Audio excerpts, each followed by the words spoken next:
خوشحاله یم چې خبرېږم د افغانستان د رسنیو په کورنۍ کې یوه بله رسنۍ د توازن په نامه زیاته شوې.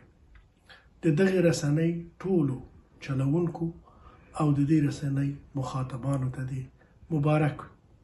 توازن د ژوند په هر ډګر کې په تیره بیا په رسنیز مسلک کې یو مهم اصل دی. زه هیله لرم چې توازن د خبرونو، اطلاعاتو، تفریح او د رسنیز مکلفیت په بل هر اړخ کې توازن په نظر کې ونیسي. او زه د دغې رسنۍ د ځوانو چلوونکو پر اراده، همت او مسلک و تخصص ته په ژمنتیا باور لرم.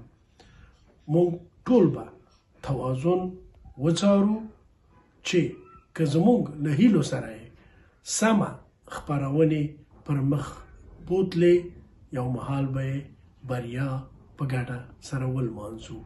یو ځل بیا دې د دغې رسنۍ راتګ او زیږدا مبارک وي.